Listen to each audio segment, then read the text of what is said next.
How to add password protected collection on Shopify. Hello guys and welcome to this new tutorial. Today I'm going to show you how you can create a private collection protected with a password for a customer. It is very easy and very simple. All you have to do is to follow up the tutorial from the beginning to the end and you will be good to go. The first thing that you need to do is to go ahead to shopify.com, then simply you are going to sign in for an account. If you have signed in your account, you will see here the admin dashboard, as you can see right here. Now, for that particular case of creating a private collection, we are simply going to the products. Here on the left side menu. Within the products, we have here the choice of collections. We are going to select that collections, and for here, we have all the collections that we have created before. In my case, I am going to create a special or a private collection. Click on create. Now we are going to put the title of that collection to private. I'm going to put here private collection like that, and here we have it. You can go ahead and put a description for it, and for the collection type you can go ahead and put it manual or automated. Can add a banner to it. For example, I'm going to add any banner or any type of images to it. Simply, we are going to click on save. Now I'll wait for a few seconds until the banner will show up. Here we have it. Click on save, and here we have the private collection. Now, let's go ahead and make the code or the password for this specific collection. We are simply going to put this collection right there as a private. So you need to go under the sales channels right here, click on online store. Here we have the online store. We are simply going to make some codes. Select the template that you are going to work with. For example, in my case, this is my current theme. It is craft. Click on the three dots. Here we are going to duplicate the theme, because who knows that if we can go ahead and make some mistakes and everything will be screwed. So we are going to click on duplicate. Now go ahead and click on edit code. We have here the editor of the code.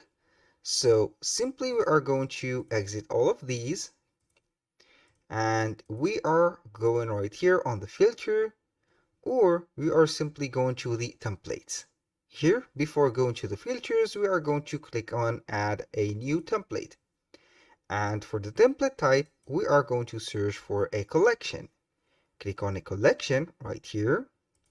And now we are going to put it as liquid, not JSON, but liquid. Here we have the file name. I'm going to put it, for example, private.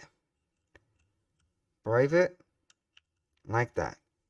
And simply click on done. Here we have the collection or the private collection set.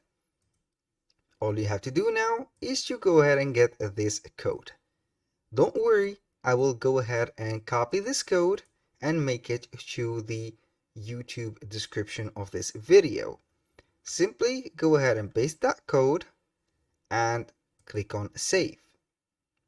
This is the first step.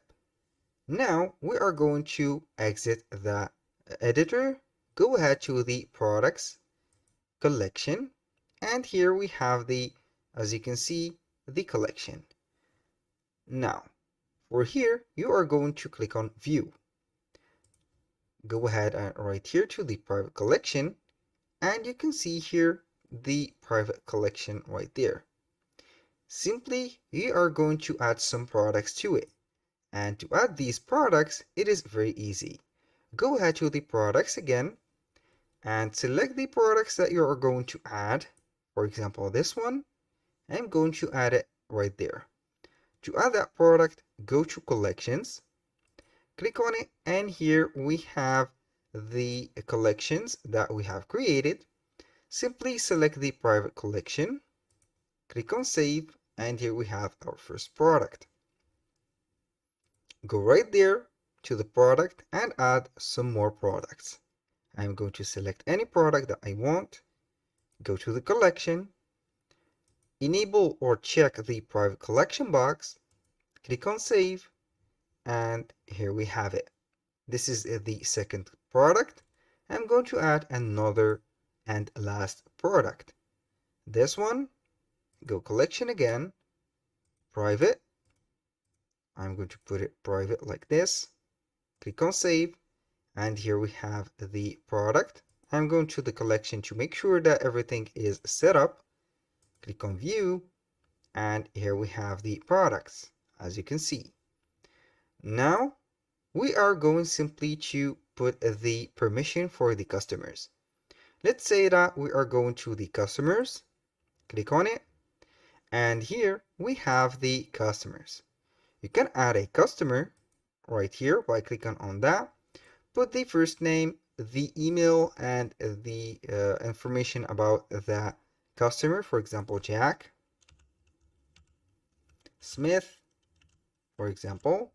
The language, the email, we can go ahead and put Jack Smith at gmail.com, for example.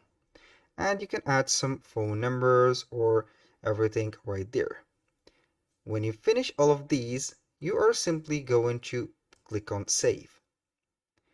Now on the customers, for example, I'm going to click on customers again, get to the customer, and for the tags, we are going to type here private.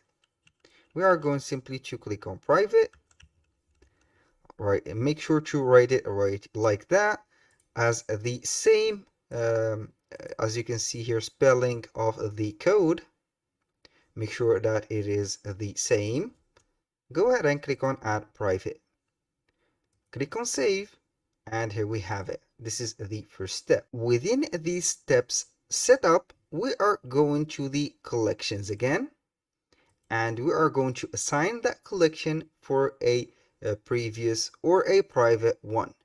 Click on the private collection, and under the theme templates, you are going to click on this drop down menu. Here, as you can see, it will show up a theme template created, which is private. Go ahead and click on it, click on save, and it should be good. Now, when you view this page, it will be showing up the product. But if it is not assigned to a client or a customer, you will see here this login page. Please log in to view this collection. Now, when you click on login, it will demand an email and a password to sign in. You can go ahead and create an account and set it right there. Now, let's go ahead back a little bit, and as you can see, we have here some problems with the text and the login button. They are not centered and not looking very well. So we are going to put a code with the theme and make it look better. Go back right there to the online store, click on themes, and simply we are going to click on the three dots right there, edit code again, and here we have the code editor. Now we are going to search for a file. Type this, as you can see, base.css. Here we are going to see this asset. Click on it, and now it will load up. Let's go to the last line of that coding. Go ahead in here. This is the last line. I'm going to add a line, and for that line, we are going to add this one. We are going to put a style, copy it, go ahead right there, make some spacing maybe, and paste the code right there. Click on save, and we'll wait for the changement or the editing to be saved. The asset is saved. Now we are going back to the private collection. We are going to wait for a couple moments or couple seconds. Then we are going to refresh that page and see the result. As you can see, here we have the login is a form of a button, and the word or the text is set to the middle, and it will work correctly. That was all for today's video. Thank you guys for watching. I hope that you have enjoyed the content, and see you soon on the next one.